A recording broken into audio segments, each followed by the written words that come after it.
going on, you guys? Welcome back to my channel. My name is Jessie, and today is another physique update video. Now, because your girl actually got behind, we're going to be doing two updates in one video. So you'll be seeing my before and after for week 4 and my before and after for week 5.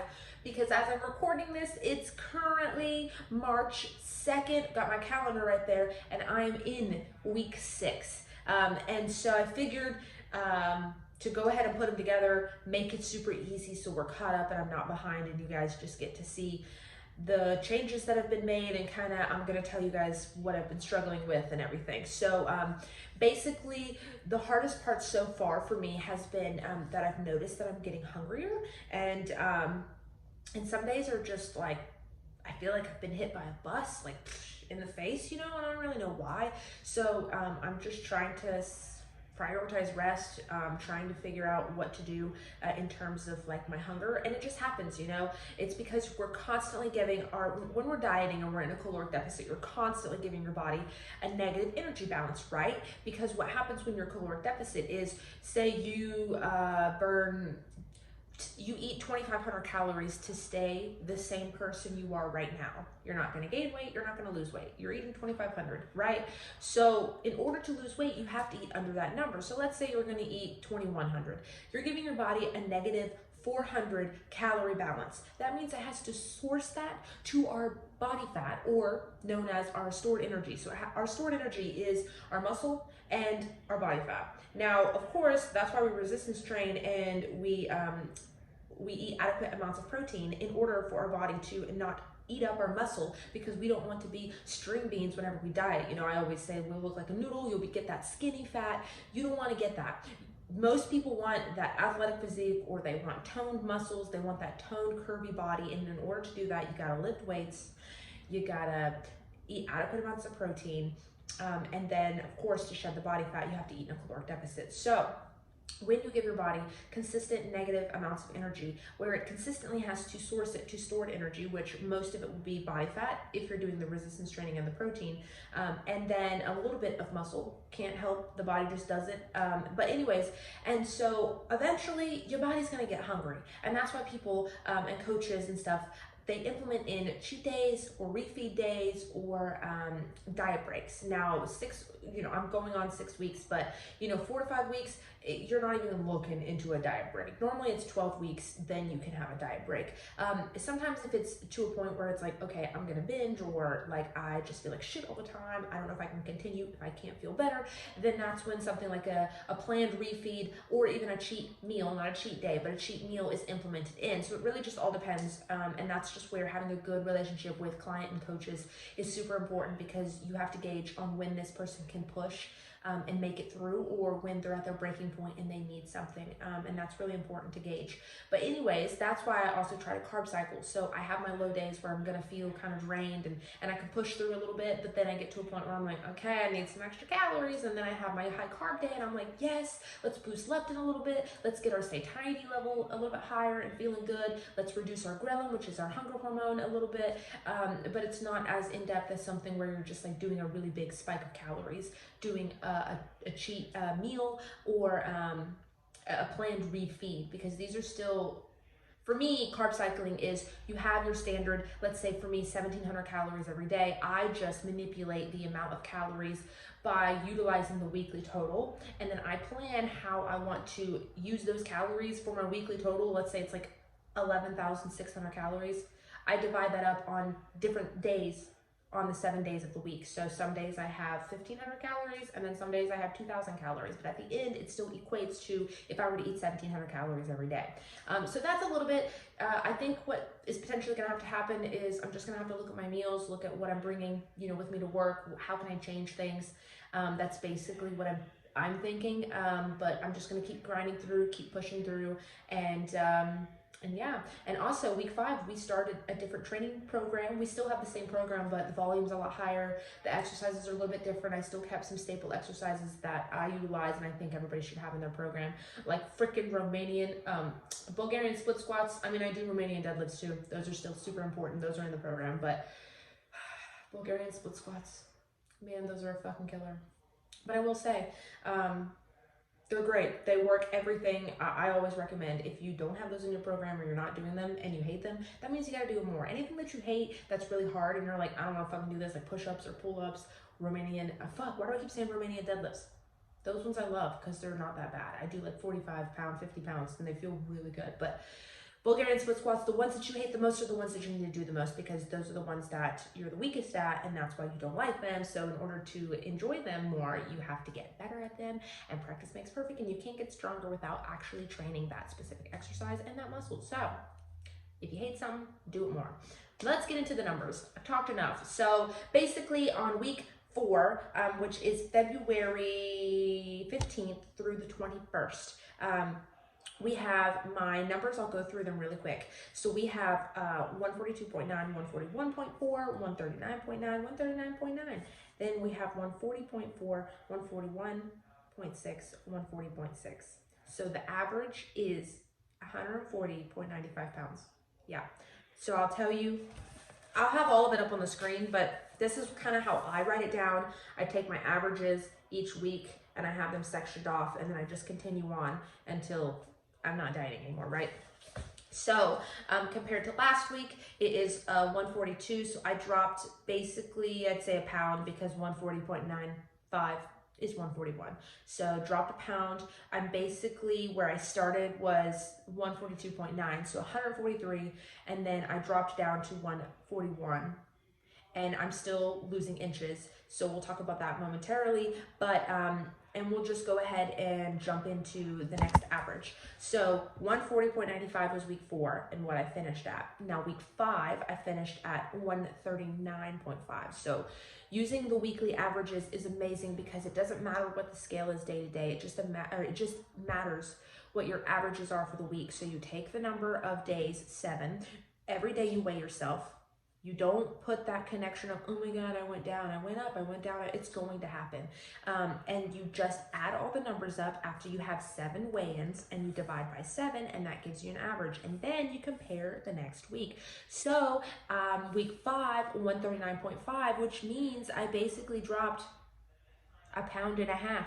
Hell yes. Now let me tell you, in week 5, week 5, we hit a new little weigh-in.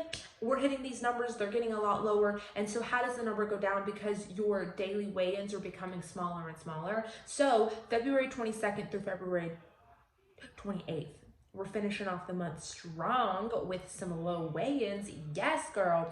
So I'll go through the numbers. They'll be on the screen for you guys. So February 22nd, we're starting 141.4, 140.2, 138.1, 139.9, 138.9, 138.9, and 139. So as you could tell, I only was in the 140s twice, and the rest were all now getting into the 130s. So this is great. I love to see this. And this is just, we're just going to keep trucking along, you guys, trucking along. And that average I already set at 139.5. So comparing from beginning, I started at 142.9 and we were at 139.5. So that's pretty good for some progress, you guys. And it doesn't really matter for me like how much weight I lose, because you could be building lean muscle and losing weight at the same time, and it won't equate to a big number on the scale for how much you've dropped. It's really just all about, how does your body look? How do you feel in clothes? What are your measurements telling you? So that's how I judge. So now let's go to my measurements for you guys, and we will tell you what we lose in. So as I have here, 1, 2, 3, 4, 5. Oh wait, start, and then 1, 2, 3, 4, 5, because I did my starting numbers. So week 4, I'm trying to like make sure I have everything in order for you guys. So week 4, we dropped 0.5 on my lower belly. That's my number 1 place that I store. That's just how my genetics are. But 0.5 on my lower belly. And then 0.5 on the smallest part of my waist, which is non-existent, but you know, we're trying to get one. So 0.5, and then around my my tatas, we got 0.25, and then my thighs, they're finally going down, so 0.25 on both thighs, which equates to 1.75 inches lost. So that was week 4. I almost said week 5, but we're going to week 5. So week 5, we are at another another 0.5 on my lower belly.